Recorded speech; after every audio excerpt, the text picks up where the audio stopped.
In Douglas and Sarpy County, Nebraska, the taxes on urban residential real estate are paid in the year following their assessment. Stated another way, real estate property taxes levied and assessed in 2024 are paid in 2025.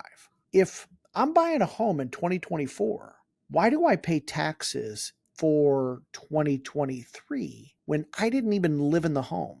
If that doesn't make any sense, or if this sounds confusing, stay tuned because that's what we're going to cover in today's video, and we're going to get started right now.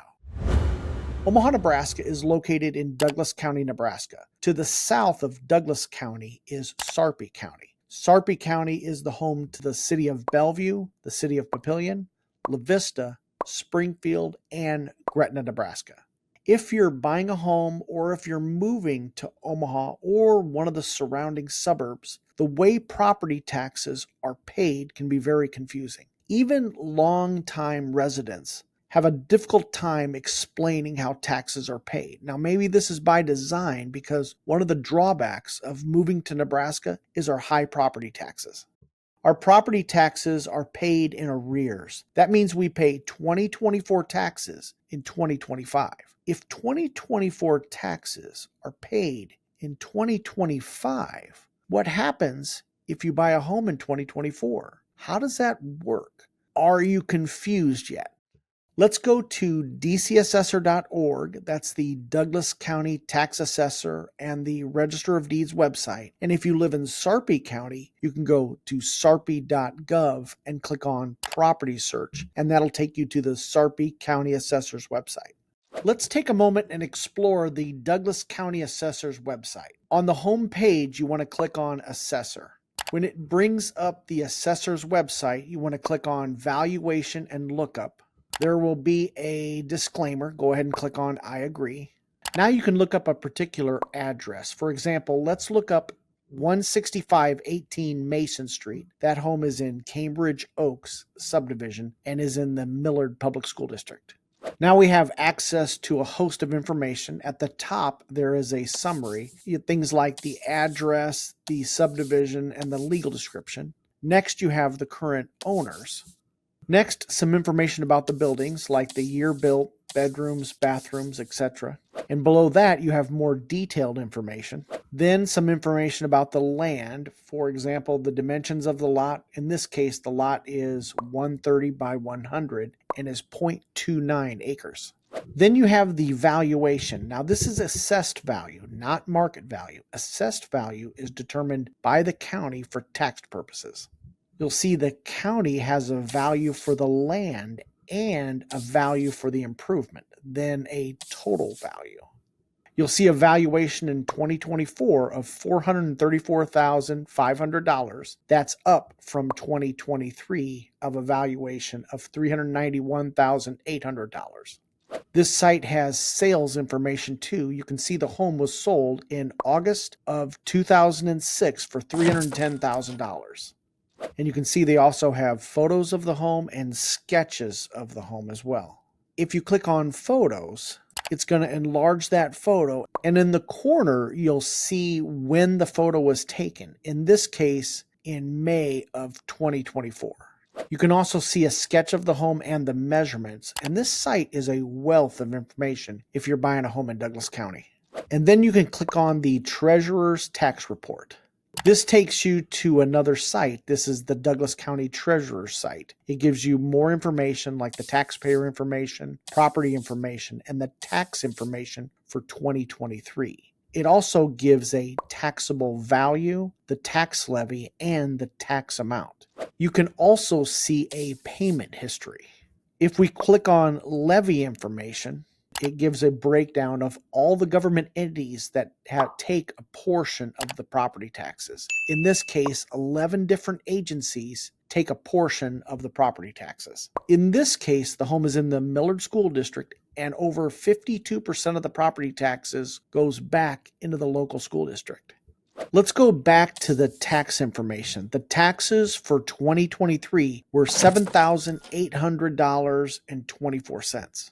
Remember, in Douglas and Sarpy County, 2023 taxes are paid in 2024. The county allows you to pay your property taxes in 2 installments.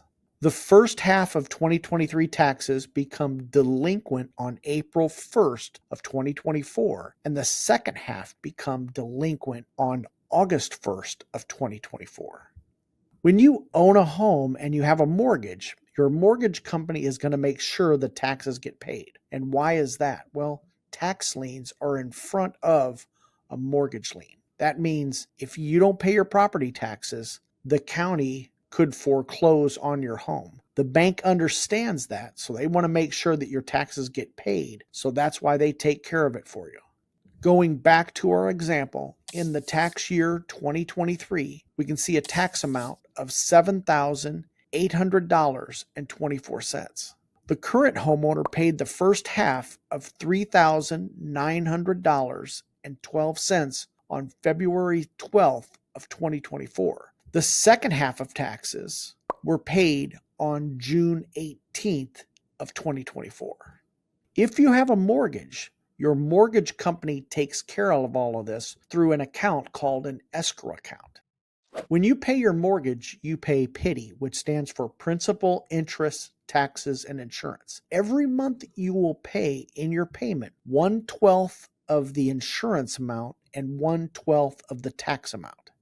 This is held and collected in your escrow account. When the taxes or insurance need to be paid, it is paid out of your escrow account. Now, if you don't pay your property taxes, there's going to be penalties. Actually, some investors buy tax lien certificates. They pay the back taxes and then they collect the penalties. After a certain amount of time, they can foreclose and actually purchase the property for the back taxes.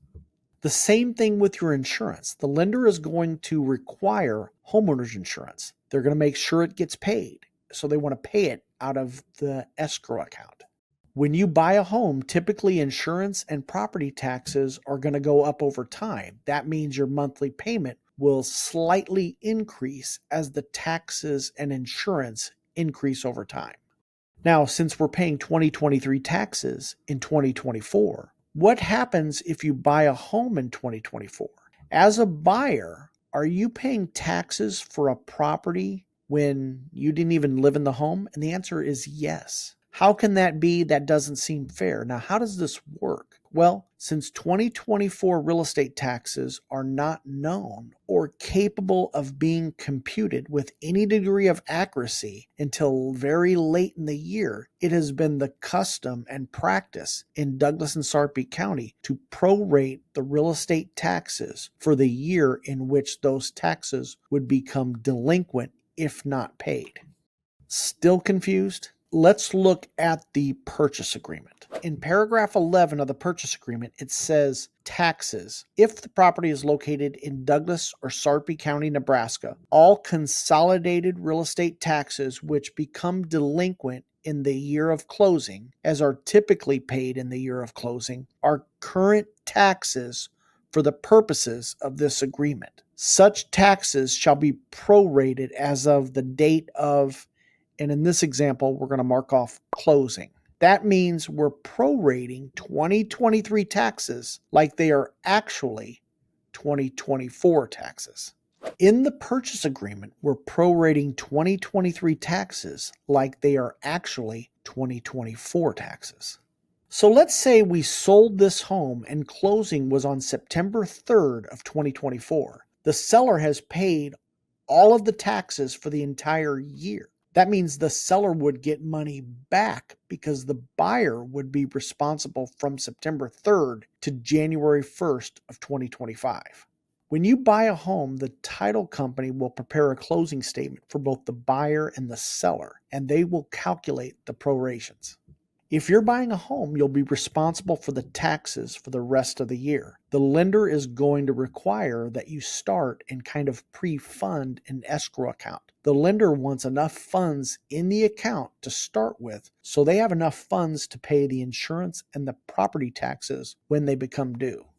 Typically, when you buy a home, you'll need insurance the moment you close on the home. Let's just say the homeowner's insurance was $2,400 a year. The first year, or $2,400, is paid up front and is part of your closing costs. The lender will typically ask for an additional 3 months to pre-fund your escrow account. Since taxes are paid in 6-month increments, the lender will require 6 months of taxes and usually 2 to 3 months of taxes in reserve to fund your escrow account.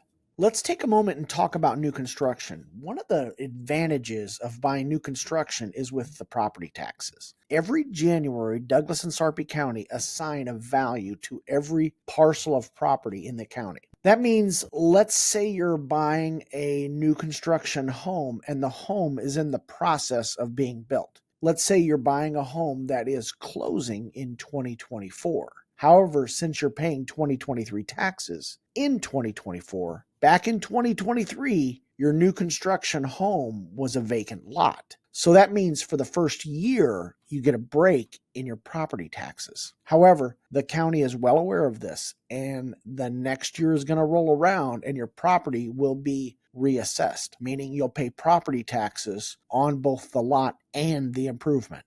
Let's look at how the assessment changes. In this case, let's look at a home that was built in 2023, and it was a beautiful home in the Bennington area. The home was sold in 2023 for $675,000. Taxes for 2022 were for a vacant lot assessed at $42,600. That means the first year taxes were only $1,206.64. However, the next year, the home was in the process of being built and was reassessed. This time, the home was on the property and the assessed value was $51,200 for the land, and the improvement was valued at $400,300.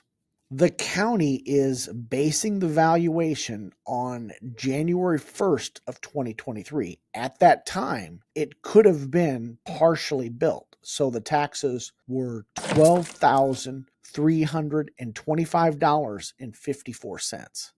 If you're buying new construction, understand and budget for an increase in the assessed value once your home is fully assessed.